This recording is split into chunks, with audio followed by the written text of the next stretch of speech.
जय श्री कृष्णा दोस्तों। आज मैं आप सभी को एक कहानी सुनाने जा रही हूँ।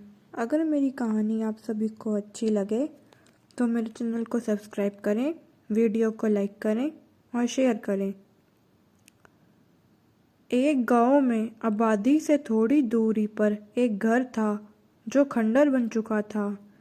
गांव के लोग उस घर में नहीं जाते थे। कई वर्षों से वो यूं ही सुनसान पड़ा हुआ था।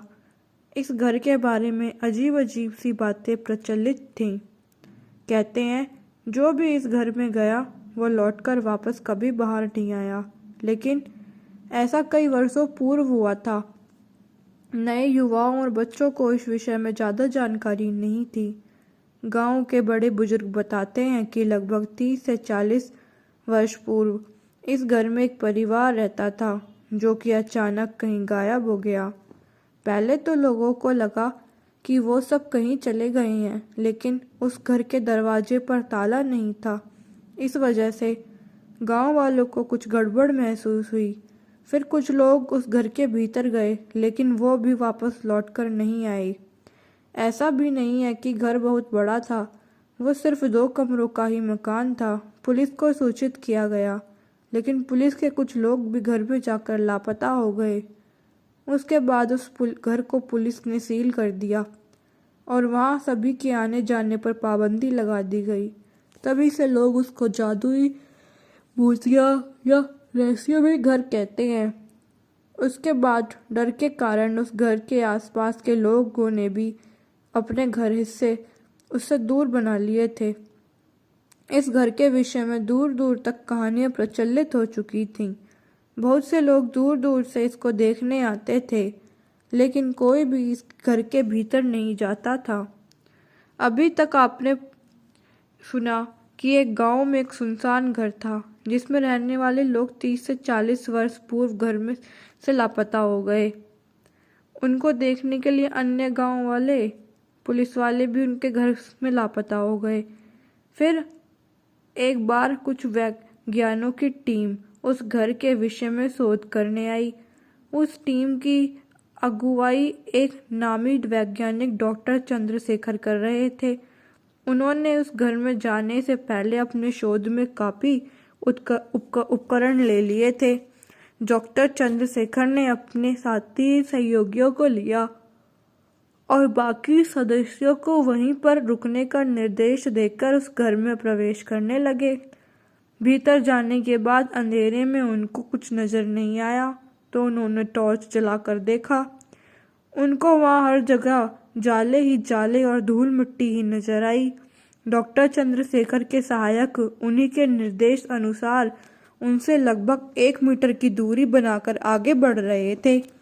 डॉक्टर चंद्रशेखर अभी पहले कमरे में के मध्य में ही पहुंचे थे कि वो अचानक गायब हो गए। उनसे दूर होने के कारण उनके सहायक उन्हें गायब होता देख वहीं रुक गए और तुरंत बाहर जाकर उन्होंने बाकी लोगों को इस बात की जानकारी दी। इतना सुनते ही वहां मौजूद सभी लोगों के होश उड़ गए। देश के एक वरिष्ठ वैज्ञानिक के यूं गायब हो जाने की खबर मीडिया ने तुरंत सभी समाचार चैनलों पर प्रसारित कर दी। इस खबर से पूरे देश में हड़कंप मच गया। अब तो उस रहस्यमय घर में गायब होने की 3 चश्मदीद गवाह भी थे, जिनके सामने डॉक्टर चंद्रशेखर गायब हो गए थे। हर न्यूज़ चैनल पर इसी खबर का बोलबाला था। इस खबर की वजह से अब उस गांव में उस जादुई घर के आसपास भारी लोगों का जमावड़ा होने लगा। डॉक्टर चंद्रशेखर को भी गायब हुए 7 दिन बीत चुके थे। उनके मोबाइल फोन पर भी संपर्क नहीं हो पा रहा था।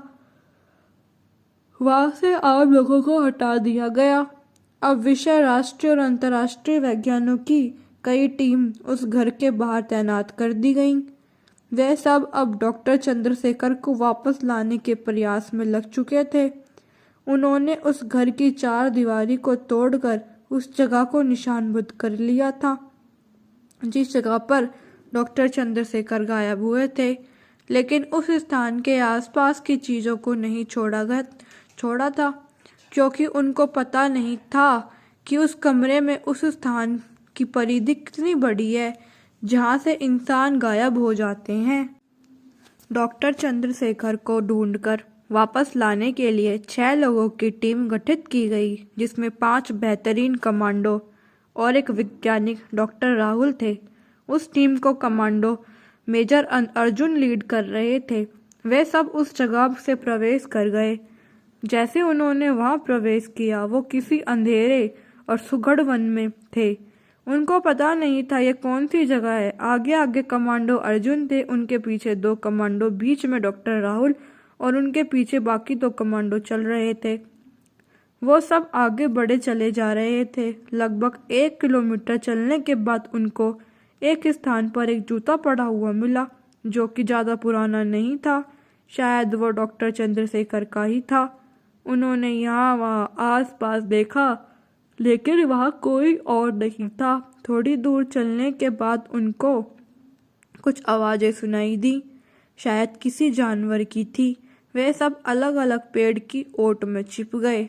तभी उनके पास लगभग 15 से 20 फुट बड़ा दिखने वाला काफ़ी भयानक सा एक जानवर गुजरा। छिपे होने के कारण वो उन्हें नहीं देख पाया। वो फिर आगे की तरफ गए। फिर उन्हें एक नदी नजर आई, जिसके किनारे उन्हें बड़े बड़े पैरों के निशान नजर आए। वो शायद उसी जानवर के या उस जैसे किसी और जानवर के ही होंगे। वो सोच रहे थे कि कहीं डॉक्टर चंद्रशेखर को कोई जानवर तो नहीं खा गया। तभी उन्हें एक बड़ा सा तीर अपनी तरफ आता दिखाई दिया। वह एक तरफ होकर किसी तरह वहां से बच गए, लेकिन तभी उन पर 2 बड़े बड़े राक्षस नुमा आदमियों ने हमला कर दिया। उन सब कमांडो ने जवाबी हमला कर दिया। उनकी गोलियों से उन्हें घाव तो लग रहे थे, लेकिन ज़्यादा बड़े होने की वजह से वो मर नहीं रहे थे। फिर मेजर अर्जुन ने एक के सिर पर निशाना लगाते हुए कई गोलियां दाग दी, जिससे वो वहीं गिरकर ढेर हो गया। यह देखकर बाकी कमांडो ने भी दूसरों के सिर पर निशाना लगाया और वो भी मारा गया। लेकिन इस हमले में एक कमांडो के एक तीर भी लग गया था, जिससे वह घायल हो गया। लेकिन वो लोग ऐसी परिस्थितियों से निपटने के लिए अपने साथ पूरा इंतजाम करके लाए थे। उन्होंने उसकी मरहम पट्टी की और वहां से आगे चल दिए। अब उन्हें वहां के खतरों का अनुभव हो चुका था। वो और भी ज़्यादा सावधान हो गए थे। वो लोग आगे पहुंचे तो उनको एक बहुत बड़ी सी गुफा नजर आई। वे धीरे धीरे अंदर की ओर बढ़ने लगे। काफ़ी अंदर जाने के बाद उन्हें अंदर ही काफ़ी बड़ा सा हॉल नुमा कमरा नजर आया, जिसके चारों ओर छोटे छोटे कमरे बने हुए थे। इतने में ही उन्हें कुछ आवाज़ें आने लगीं, तो वो एक कोने में किसी बड़े से पत्थर के पीछे छुप गए। वहाँ वही बड़े बड़े मानव आए, जो आपस में वार्तालाप कर रहे थे कुछ, लेकिन उनकी भाषा कुछ समझ नहीं आ रही थी। कुछ देर बाद वो लोग वहां से चले गए। उनके जाने के बाद सभी बाहर निकले और वहां की छानबीन करने लगे। वहां मौजूद कमरों में तो कुछ भी नहीं था। तभी उन्हें गलियारा नजर आया, तो वो सब उस ओर बढ़ने लगे। उस गलियारे में वो एक बड़ी सी जगह पहुंचे, जहां एक कमरा था। डॉक्टर चंद्रशेखर उसमें बंद थे और सो रहे थे। उन्होंने उनको आवाज़ देकर जगाया। फिर उन्होंने गोली मारकर वो दरवाज़ा खोल दिया, उन्हें बाहर निकाला। डॉक्टर चंद्रशेखर ने बताया कि उन्हें इस कोठरी में एक यंत्र छुपा हुआ मिला है। उस कोठरी की दीवार पर लिखा था, ये 8000 साल पुराना भूतकाल का समय है। जिस रास्ते से अंदर आए हैं वो समय यात्रा का पोर्टल है, जो इस यंत्र से खोला गया था।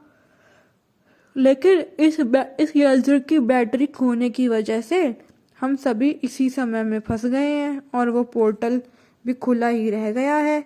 उस रास्ते से हम सिर्फ अंदर आ सकते हैं, लेकिन बाहर जाने के लिए हमें फिर से इस यंत्र का इस्तेमाल करना होगा।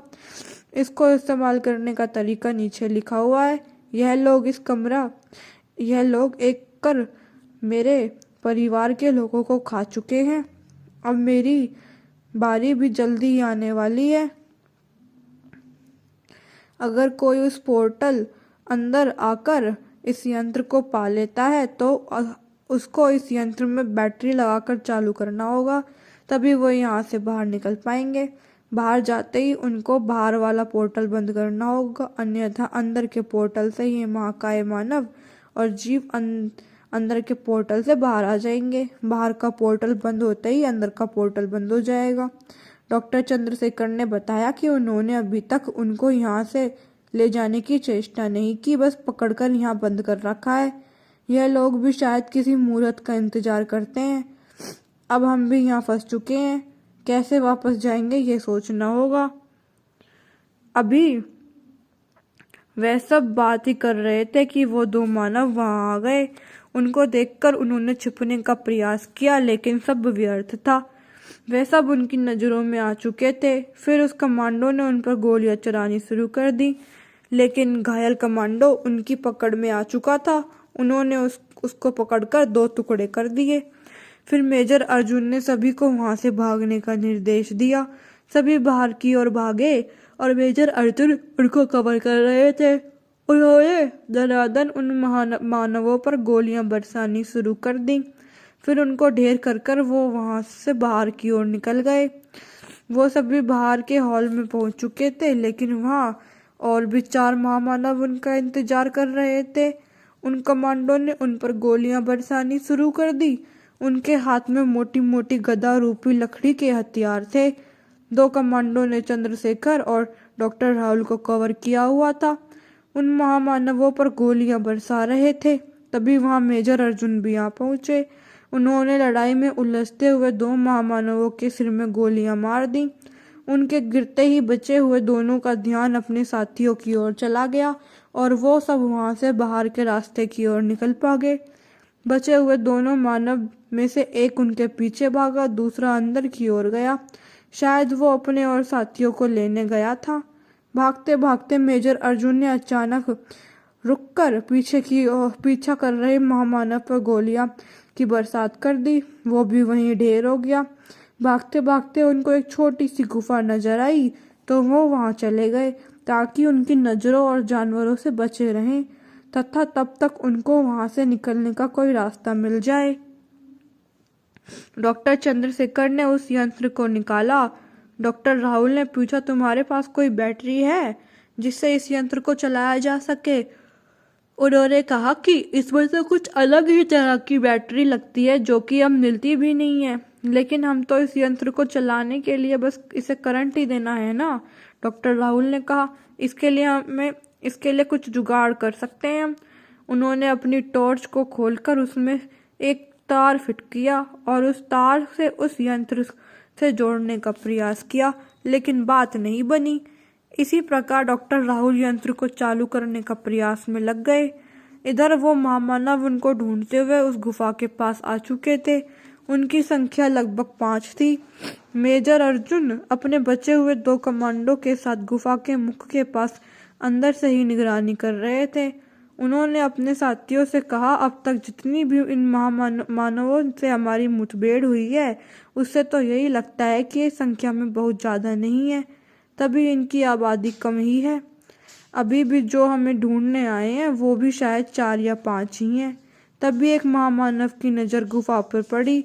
वो गुफा उनके लिए भी थी, वो छोटी थी, उसमें प्रवेश नहीं कर सकते थे, लेकिन उनमें से एक महामानव ने झांकने का प्रयास किया तो उस पर अंदर खड़े 2 कमांडो ने हमला कर दिया।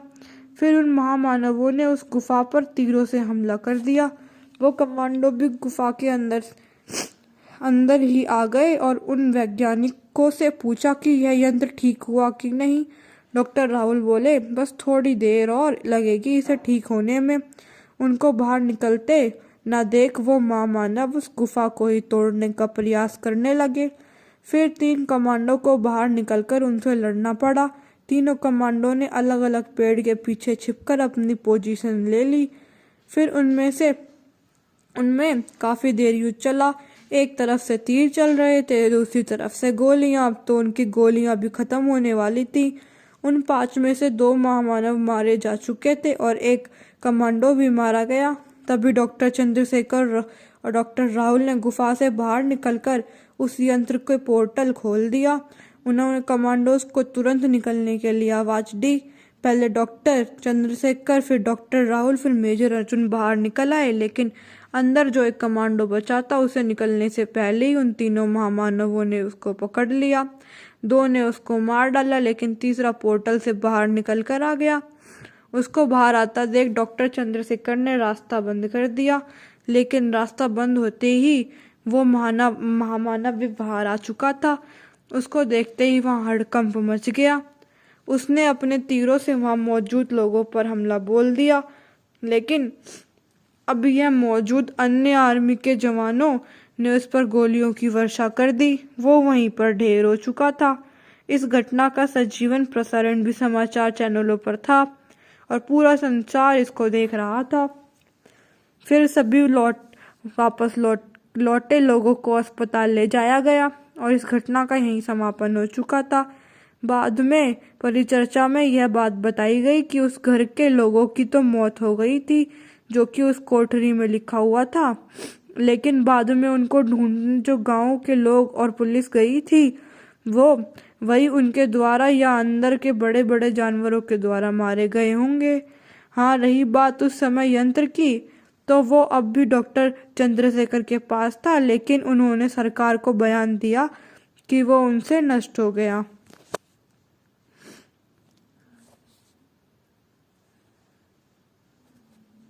फिर अब उस यंत्र में डॉक्टर चंद्रशेखर ने नई तकनीकी द्वारा बदलाव कर लिए थे।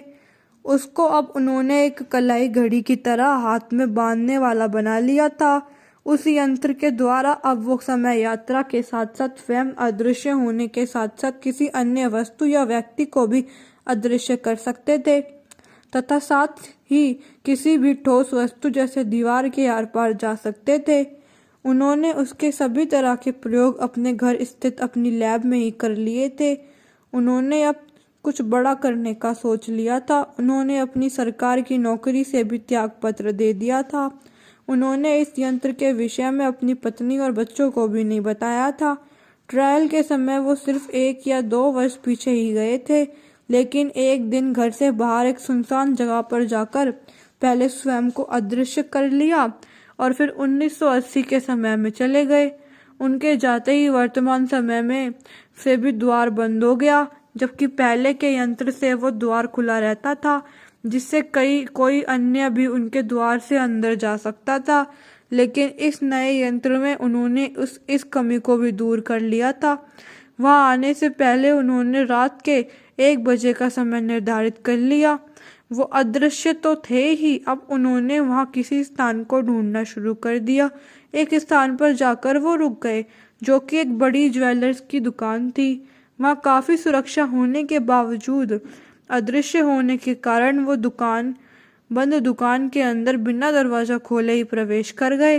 वहां जाकर उन्होंने एक बैग में काफी सारे सोने के आभूषण भर लिए, फिर उस बैग को अदृश्य कर दिया ताकि जब वो अपने समय में पहुंचे तो बैग हवा लटका हुआ न दिखे। फिर दुकान के अंदर ही समय का द्वार खोलकर वो वापस अपने समय में चले गए। घर आने से पहले ही वह स्वयं को सदृश्य हो गए, लेकिन चोरी किए हुए आभूषण को अदृश्य ही रखा ताकि किसी को इनकी कानों कान भनक ना पड़े।